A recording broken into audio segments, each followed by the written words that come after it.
Thank you, Chairman, for the opportunity to testify.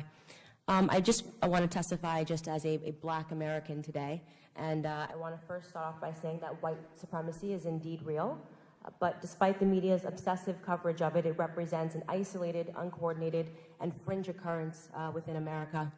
It's a fringe occurrence that is being used, in my opinion, by Democrats to scare Americans into giving up their votes to a party that can no longer win based on simple ideas, which is why we're seeing so many of these hearings back to back, despite other threats that are facing this nation. I want to reiterate that point. White supremacy is real, just as racism is real, but neither of these ideologies are real in this room. They have become mechanisms for the left to continue to call these hearings and to distract from much bigger issues that are facing this country and which threaten minorities. Much bigger issues that they are responsible for. White nationalism sounds a lot better as a threat than father absence. When are we going to call a hearing on the 74% of single motherhood rate in Black America today? My guess is probably never. Since Democrats are the author of that epidemic, which leaves us, Black Americans, 20 times more likely to end up in prison, 9 times more likely to drop out of high school, and 5 times more likely to lead a life in poverty and to commit crime. White nationalism also sounds a lot better than illiteracy rates. I'm assuming we're never going to call a hearing on that, which is a real epidemic that is facing Black Americans and minority Americans today. An epidemic which, by the way, has a lot closer of a tie to our nation's history of white supremacy. Slave codes in the early 19th century made it illegal for Black Americans to learn to read. Why? Because if slaves could read, they could access information. I don't believe that much has changed. On the most recent National Assessment of Educational Progress, just 17% of Black students scored proficient in reading at a 12th grade level. 83% of Blacks in America were not found proficient in reading at a 12th grade level. Are we going to have a hearing on that? Probably not. White nationalism also sounds a lot better than abortion as a threat, which has resulted in the slaughter of 18 million Black Americans since 1973 and points to a bigger crisis, which is the fact that the Black population growth has stagnated in this country. The crisis that in major cities like in New York, we have more Black babies that are being aborted than born alive. If we're talking about preserving lives and we're talking about white supremacy, we should probably have a conversation about that. But today, in this room, we're going to see Democrats try to connect the dots to white supremacy and the internet. So the question is why? So that people who have absolutely nothing to do with propagating white supremacy are censored, silenced, and controlled. What they are actually after is our permission to censor and silence and control any dissenting voices that go against the mainstream narrative that they wish to propagate. To give a glimpse into just how absurd and expansive the definition of white supremacy has become, I offer to the committee that I have been libeled and smeared by Democrat media cohorts as someone who supports white supremacy. You need but look at me to determine that that just isn't true. Why? Because I routinely say, Black people don't have to be Democrats. I am now considered somebody that is radicalizing people on the internet.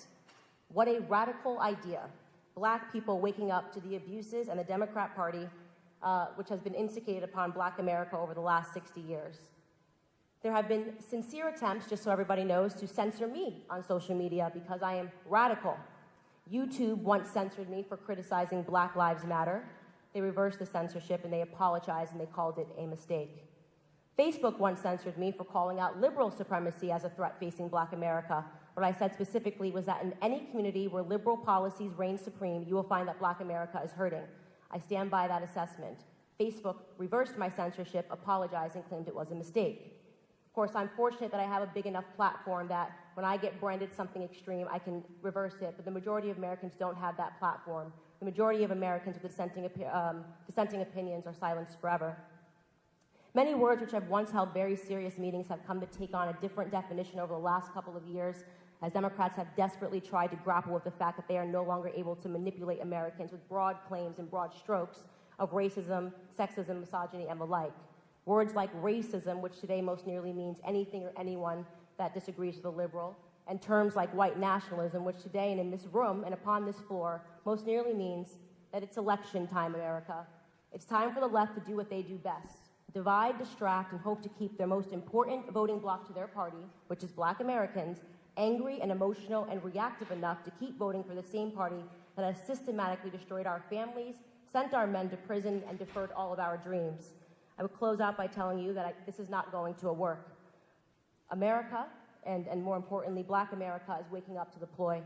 The bad acting, the faux concern, these hearings, it's not going to stop Black America from breaking the chains of victimhood, and it's certainly not going to stop me from being one of the loudest voices against it. Thank you. Of homicide victims. Can you speak a little bit about that and about the reality of that and some of the policies that lead to that and your perspective on that element of a crime? Certainly, which is why I wanted to bring that up, because presumably, if we're going to be having a hearing on white supremacy, we are assuming that the biggest victims of that would be minority Americans. And presumably this hearing would be to stop that and to make sure that we can preserve the lives of minority Americans, which, and based on the hierarchy of what's impacting minority Americans, if I had to make a list of 100 things, white nationalism would not make the list. And we don't see hearings on those bigger issues. You brought up the inner city communities, which is a huge issue. Black on black crime, the breakdown of family, I think, is the #1 thing that's contributing to that. And we never hear anybody talking about what happens when you remove a father from the home. In fact, I would argue that right now we have a social environment that is hostile towards men and it does not inspire masculinity or being a man and what it means to be a father figure in a household. Black Americans are definitely suffering from the breakdown of the family. And when I say that liberal policies inspire that, what I mean to say is that via the welfare system, we are quite literally seeing the incentivization of bad behavior. When you know that your family gets more money, as a single mother, you will get more money if you don't marry the father of your children. You're not going to marry the father of your children. I've seen this firsthand. And black on black crime is a huge issue in America right now, but people don't like to talk about that. It seems as, well, let's talk about the smaller issues and not the big issues that are facing Black America. We saw this same sort of a narrative in 2016 when police brutality became at the forefront of the discussion. And if you were paying attention to politicians, you would have thought that if you were a Black American, you couldn't walk outside without being shot by a police officer, when in fact, you had a higher chance of being struck by lightning as a Black American in 2016 than being shot unarmed by a police officer. The truth is that leftists and Democrats don't want to see these issues fixed in Black America because then they can't stump on those issues. You know, we see this rhetoric every 4 years ahead of an election cycle get drummed up. We heard Chairman Raskin in his opening statement mentioned the Trump administration is doing nothing, and that really is the nucleus of what we're seeing here today. We're seeing an attack on an administration, an attack on conservatism ideals ahead of an election cycle. There's no real effort to fix the issues that are in Black America, the things that are hurting minority America, because believe me, they don't want those issues to be fixed. Ms. Owens, you said that this issue that we're talking about here today, which we all agree obviously is an important issue to root out crime and root out criminal organizations and activities and figure out how to target lone wolves, bad actors, etc. You said it wouldn't make the top 100 of the things that you're concerned about as a Black American, concerned about Black communities in America. What would? You can't rattle off all 100, but in the time I've got 30 seconds. Father absence, the education system, and the staggering abortion rate, as well as illegal immigration, which, the United States Commission of Civil Rights, when they were actually doing work in 2008, came out with a report and told the truth, which is that illegal immigration harms Black Americans first and foremost. We are the ones that are meant to compete with illegals for jobs, and they are flooding our communities with crime and violence. Black American men between the ages of 18 and 22 are harmed by illegal immigration, but just saying that perspective is considered racist, and it's not.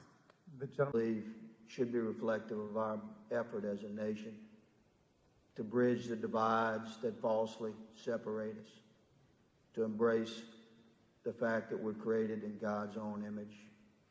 What message would you have me share, good lady? And I shall listen. That's a beautiful question. I would say if I was in that audience, what I would want to hear is just a message of hope. I think that what's been taken away from Black America is our sense of pride. We've allowed rhetoric and policies to tether us to the government. And I love that you opened your statement talking about God and the family, because those are the things that we used to value first and foremost in the Black American community. And as government grew in the 1960s, all of that was pretty much taken away from us. I would remind them to consider who is really the author, who are really the authors in society today of trying to separate us as a society. I personally believe it's the media. I believe it's when somebody sitting in a Congress member sits down and perpetuates the lie that our president said there were good people on both sides without mentioning that he said, and I'm not talking about white nationalists. It's important for Black America to begin thinking rationally and not emotionally, and to no longer allow ourselves to be used and abused and lied to by a party and policies that have not served us for the last 6 decades. And I would ask you to ask them one question. What do they have to lose? And I think the answer is nothing.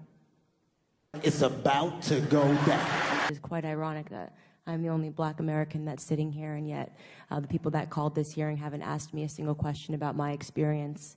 I think that probably points to what I say the larger issue is that Democrats come up with the problems, they come up with the solutions, and Black Americans are basically used as props for them to get out their narrative and to ultimately control our vote using fear tactics. I also found it quite hilarious that when asked for actual numbers, nobody here could actually provide them, because it's not actually a problem in America, or a major problem or threat that's facing Black America. This is, again, just election rhetoric. This is, again, just an attempt to assault an administration that is doing all that they can to help Black America in every single regard, whether it's criminal justice reform, whether it's talking about real issues like school choice, which should be implemented to conquer some of these illiteracy rates that is actually harming the Black community. And I think it's unfortunate that we have this many hearings on something that is so small in America, and we aren't having real hearings. I actually don't think the Democrats have completed a single day of real work since Donald J. Trump went into office. This has just been about attacking his administration day in and day out with things that do not matter. I am hopeful that we will come to a point where we actually have hearings about things that matter in America, things that are a threat to America, like illegal immigration, which is a threat to Black America, like socialism, which is a threat to every single American. And I hope that we see that day. It's definitely not going to be today.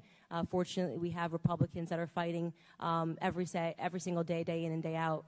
And I will wrap this up by saying what I said at the beginning of my testimony, which is that for all of the Democrat colleagues that are hoping that this is going to work and that we're going to have a fearful Black America at the polls, if you're paying attention to the stuff that I'm paying attention to, the conversation is cracking. People are getting tired of this rhetoric. We're being tired that we are being told by you guys to hate people based on the color of their skin or to be fearful. We want results. We want policies. We are tired of rhetoric. And the numbers show that white supremacy and white nationalism is not a problem that is harming Black America. Let's start talking about putting fathers back in the home. Let's start talking about God and religion and shrinking government, because government has destroyed Black American homes, and every single one of you know that. And I think many people should feel ashamed for what we have done and what Congress has turned into. It's days of our lives in here, and it's embarrassing. I thank the lady for her comments. And White supremacy and white nationalism is ranks nowhere near the top of the issues that are facing Black America. And the reason that you are bringing them up in this room is because it is attempt to make the election all about race, as the Democrats Not in do. my case, Ms. Please Owens. don't I'm cut me sorry. off. Please do not characterize my motive. Mr. Chairman, it's my time. Yeah, it's my time. You've got your time, Mr. Menendez. I'll give you 3 more seconds. Every 4 years, you bring up race, and you knew exactly what I meant when I said hilarious, and you just tried to do live what the media does all the time to Republicans, to our president, and to conservatives, which is you tried to manipulate what I said to fit your narrative, okay? I was not referring to the subject matter that is hilarious. I said it's hilarious that we are sitting in this room today, and I've got 2 doctors and a missus, and nobody can give us real numbers that we can respond to so we can assess how big of a threat this is. Because you know that it is not as big of a threat as you are trying to make it out to be, so that you can manipulate. And the audacity of you to bring up the Christ Church shooting manifesto and make it seem as if I laughed at people that were slaughtered by a homicidal maniac is, in my opinion, absolutely despicable. And I think that we should be above that.